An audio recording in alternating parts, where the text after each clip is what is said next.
तो चोखो मेला नाम के एक भक्त हुए पंढरपुर में। अच्छा, चोखो मेला जो है ये कोई मातृ गर्भ से इनका जन्म नहीं हुआ। तो चोखो मेला जी जो थे, इनका जन्म कैसे हुआ? इनके माता पिता वे एक ब्राह्मण थे। तो विप्र कुल के दो दंपति दोनों नित्य एकादशी पर श्री पंडरीनाथ भगवान का दर्शन करने जाते थे। एक दिन की बात, पंडित जी के मन में आया कि हम श्री पंडरीनाथ भगवान का भोग लगाने के लिए कुछ आम ले चलें। तो आम लेकर के पंडित जी और उनकी घरवाली दोनों जब मंदिर जाने लगे, तो ठाकुर जी तो इतने प्रेमी हैं भक्तों के कि मंदिर तक आम लेकर के आए, तब तक ठाकुर जी से प्रतीक्षा नहीं हुई। भगवान एक ब्राह्मण का रूप धारण करके बाहर ही चले गए और बाहर जाकर के वो ब्राह्मण दंपति से कहने लगे, हमको बहुत जोर की भूख लगी है, हम बहुत दिन से भूखे हैं, आपके पास बहुत सारे आम हैं, इसमें से 2-3 हमको दे दो। तो विप्र दंपति ने सोचा कोई बात नहीं, 2-3 आम इनको दे देते हैं, बाकी 2 धा के फिर पंडरीनाथ जी का भोग लगा देंगे। लीजिए लीजिए भैया, आप लोग पाओ। अब जैसे ही ब्राह्मणी ने आम दिया, पंडरीनाथ भगवान जिस रूप में आए थे उस रूप में बढ़िया प्रेम से फल पाने लगे। लेकिन वो क्या करते, थोड़ी देर तो आम चूसते, पूरा आम नहीं पाते, थोड़ा सा उसमें छोड़ देते और फिर ब्राह्मणी की गोद में ही डाल देते।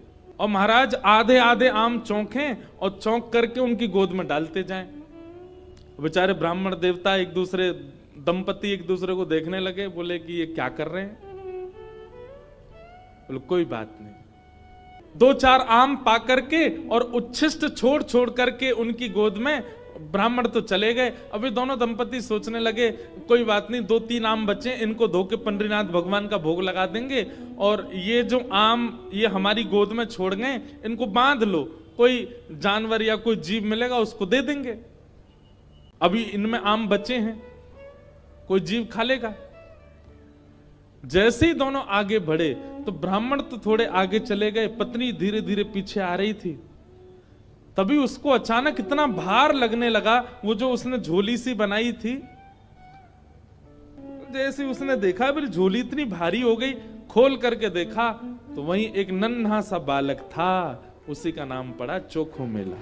उनका नाम चोखो मेला इसलिए पड़ा क्योंकि भगवान ने आम चौंक करके और गोद में मेल दिया, इसीलिए नाम उनका चोखो मेला। अब इनके कोई माता पिता नहीं है, ये ठाकुर जी ने इनको भेजा है। अब चोखो मेला को देख करके, उस बालक को देख करके ब्राह्मणी ने मन में विचार किया, अगर मैं इस बालक को लेकर के गई तो सब लोग पूछेंगे ये कैसे जन्मा, मैं सबको क्या उत्तर दूंगी? मेरी बात कोई नहीं मानेगा कि झोली में अपने आप आ गया। और इस भय से कि संसार के लोग क्या कहेंगे, उन्होंने उस बालक को एक सुरक्षित सा वृक्ष था उसके नीचे छोड़ दिया, उसको स्वीकार नहीं किया। तभी कुछ चर्मकार वहां से निकल रहे थे, उनमें से एक की दृष्टि पड़ी और उस रोते हुए बालक को देख करके उन्होंने उसको स्वीकार किया और भगवत प्रसाद मान करके एक चर्मकार परिवार ने चोखो मेला जी का पालन पोषण किया। धीरे धीरे वो बड़े हुए। अब क्योंकि उनके माता पिता चर्मकार परिवार के हैं, इसलिए कई जगह उनको मंदिर में जाने से रोक दिया जाता। पर ठाकुर जी तो किसी की जात पात नहीं देखते ना, ठाकुर जी तो सबसे प्रेम करते हैं। चोखो मेला जी अपने पिता के साथ में खेती बाड़ी करते थे। एक दिन खेती करते करते उनके मन में आया, इतने सुंदर सुंदर फल, इतने सुंदर सुंदर सब्जियां हुई हैं, मैं क्यों ना इन फलों को पंडरीनाथ भगवान का भोग लगाने ले जाऊं। तो उन्होंने क्या किया, एक केले के वृक्ष से खूब सारे केले ले लिए और एक झोला में बांध करके चल दिए। पंढरपुर से 12 किलोमीटर दूर उनका गांव था। जैसे ही पहुंचे पंढरपुर, इतने आनंद में भर गए कि उन्होंने विचार ही नहीं किया। बहुत लोगों ने रोकने का प्रयास किया कि इनको मंदिर में ना घुसने दिया जाए, ये अधिकारी नहीं है, लेकिन वो तो इतने भाव में आ गए कि वो घुसते ही चले गए। और जैसे भीतर पहुंचे महाराज, लोगों ने घेर करके चोखो मेला जी को पीट दिया, बहुत मारा, उनके वस्त्र फाड़ दिए, सिर में चोट लगी, हाथ में चोट लगी, पैरों में चोट लगी, सब जगह इतना जख्म दे दिया। चोखो मेला जी रोते रोते वापस आ गए। पंडरीनाथ भगवान को भोग नहीं लगा पाए। शाम का समय चोखो मेला जी अपने सब घावों को, जहां जहां से रक्त निकल रहा था, साफ कर रहे थे और गुस्सा कर रहे थे। बोले अब नहीं आऊंगा आपके पास। बैठ गए हो, ईंट के ऊपर खड़े हो गए हो, इतने सारे अपने आगे जो है धर्म शास्त्र के मर्मज्ञ लगा दिए हैं, वे सब जात पात देख करके दर्शन कराते हैं। खड़े रहो, बने रहो महाराज अपने रूप में, हम तो नहीं आएंगे आपका। अरे कुछ करने थोड़ी आया था, कुछ मांगने थोड़ी आया था, अपने खेत के बढ़िया फल लेकर के आपका भोग लगाने आया था। इतने में ही श्याम सुंदर पीतांबरी पहने चलते हुए चोखो मेला के पास प्रत्यक्ष प्रकट होके आ गए और चोखो मेला के पास आकर के गले में गलवैया डाल करके बैठ गए।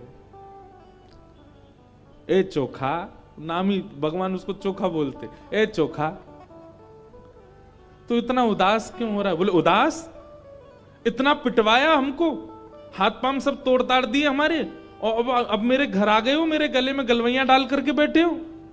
ये सब लीला क्यों करते हो आप? वहां क्यों नहीं रोका आपने सब पुजारियों को, पंडाओं को, ये सब ब्राह्मणों को? ठाकुर जी बोले देख चोखा, वे सब मुझे पूजते तो हैं, मेरी सेवा तो करते हैं, पर मुझको पाषाण मानते हैं, मुझको मूर्ति ही मानते हैं। और जो मुझे पाषाण मानता है ना, उनके लिए मैं पाषाण ही रहता हूं। उनके लिए ना मैं बोलता हूं, ना मैं हंसता हूं, मैं बस एक टक खड़ा रहता हूं, ना मैं खाता हूं, ना मैं पीता, कुछ नहीं। तू तो मुझे पाषाण नहीं मानता ना, तू तो मुझे साक्षात ठाकुर जी मानता है। इसीलिए तो अपने अपने अपने बगीचे के फल लेकर के मेरे पास आया। वहां बहुसंख्यक पाषाण मानने वाले लोग हैं, इसलिए मैं उनके सामने बोला नहीं। एकांत में जब तू आ गया तो मैं तेरे पास आ गया। चल चोखा, अब तू मुझे अपने अपने आंगन के फल खिला दे। अपने हाथों से सुंदर छिलका उतार उतार करके श्री पंडरीनाथ भगवान को अपने हाथ से खिला रहा है चोखो मेला। भगवान ने 2-3 केला पाए और 2-3 केला पाने के बाद में भगवान बोले, ए चोखा सुन, अब मत खिला, अब बाकी के जितने बच्चे हैं ये सब मेरी पीतांबरी में बांध दे। चोखा बोला, वहां जाकर के पाओगे, सारे मेरे सामने ही पा लीजिए ना, आप बांध करके क्यों ले जा रहे हो, यहीं प्रेम से पालो। पंडरीनाथ भगवान बोले, अरे मैंने अपना तो पा लिया, ये बाकी के तो मैं पंढरपुर में रुक्मणी जी बैठी हैं, वो भी भूखी हैं, उनके लिए ले जा रहा हूं, उनको जाके मैं पवा दूंगा। आज चोखा, तेरे ऊपर इतना प्रहार किया ना सबने, तेरे ऊपर इतना अत्याचार किया सबने, इसलिए मैंने और रुक्मणी जी ने आज भोजन ही नहीं किया, हम दोनों भूखे हैं। अब मैंने तो पा लिया, अभी रुक्मणी जी के लिए ले जाऊंगा। भगवान अपनी पीतांबरी में केले बांध करके पंढरपुर आ गए और पंढरपुर में आकर के रुक्मणी जी को पवाया। प्रातः काल ब्रह्म मुहूर्त में जैसे ही कपाट खुले श्री पंडरीनाथ भगवान के, चारों ओर केले के छिलके पड़े हैं। और केले के छिलके देख करके सब पंडा पुजारी बोले हम तो कपाट बंद करके गए, ये केला के छिलका यहाँ कैसे पड़े हैं, ये कौन लेके आया? तभी एक उनमें से बोले कल वो आया था ना, एक चर्मकार का बालक, वही अपने संग बांध के लेके आया था इतने सारे केले, उसको सुबह तो हमने मार पीट के भगा दिया, निश्चित ही वो कहीं से रात में आ गया है और रात में आकर के सब यहां खा करके गया है ठाकुर जी के आगे। उसका उद्देश्य तो गर्भगृह को बेकार करना ही था, इसलिए ये सब हुआ है, ये उसी ने किया है। और सब पंडा पुजारी नाराज हो गए, अपने हाथ में डंडा ले ले करके कमर कस के सब पहुंच गए चोखो मेला के घर। और वहां पहुंच करके घर से निकाल करके फिर पीटा उनको, फिर मारा। चोखो मेला घर में सो रहे थे और घर में जाकर के वहां से घसीट करके उनको मारा सबने। बोले अरे दुष्ट पापी, तुझको मंदिर में नहीं जाने दिया तो रात्रि तू गर्भगृह में घुस गया। चोखो मेला पिटते रहे, नेत्रों से आंसू बहाते रहे, जय हो पंडरीनाथ, कैसी लीला करते हो, सुबह पिटवाते हो, रात में आकर के खा जाते हो मेरे हाथ से। लेकिन अब की बार श्री पंडरीनाथ नाराज हो गए। पंडा पुजारी सब अपना काम करके चोखो मेला के साथ थोड़ी हाथापाई करके सब जैसे ही वापस आए, पंढरपुर में श्री पंडरीनाथ भगवान के मंदिर के मुख्य द्वार सारे अपने आप बंद हो गए और भीतर से ठाकुर जी ने ताला लगा लिया, लॉक कर लिया, बंद हो गए ठाकुर जी मंदिर के अंदर। सबने अथक प्रयास कर लिया लेकिन एक भी द्वार नहीं खुल पाया। पूरा दिन व्यतीत हो गया, बड़े बड़े कारीगर आ गए लेकिन दरवाजा तोड़ भी नहीं पाए, खोल भी नहीं पाए। तब अंत में सबको लगा हमने कोई अपराध किया है। चारों ओर पंडा पुजारी और बड़े बड़े वेदज्ञ, बड़े बड़े मनीषी सब बैठ गए, हाथ जोड़ करके पंडरीनाथ भगवान की स्तुति गाने लगे। बोले नाथ, हमसे कोई अपराध हुआ तो आप हमें बताएं, दंड दे दें, लेकिन इस प्रकार नाराज होकर मत बैठो। तभी मंदिर के भीतर से भगवान ने रुग्ण स्वर में, रोते हुए स्वर में भगवान की आवाज आई। बोले अरे तुम बनते हो बहुत बड़े विद्वान, बहुत बड़े मनीषी, बहुत बड़े ज्ञानी, बहुत बड़े जात पात के नियोजन करता, मेरे भक्त का अपमान करते हो, मेरे भक्त को मारते हो, मेरे भक्त के साथ दुराचार करते हो। नहीं देना मुझे किसी को दर्शन, और अब जब तक पृथ्वी है तब तक यह मंदिर बंद ही रहेगा, मैं भीतर ही रहूंगा। जो मेरे परम वैष्णव भक्त होंगे उनके लिए द्वार खुलेंगे, वो अंदर आएंगे, बाकी सब बाहर खड़े रहो। वैष्णवों ने प्रणाम करके कहा नाथ ऐसे नाराज मत होइए, आप बताइए हमसे क्या अपराध हो गया है, उसका प्रायश्चित कैसे होगा, कृपा करके बताओ।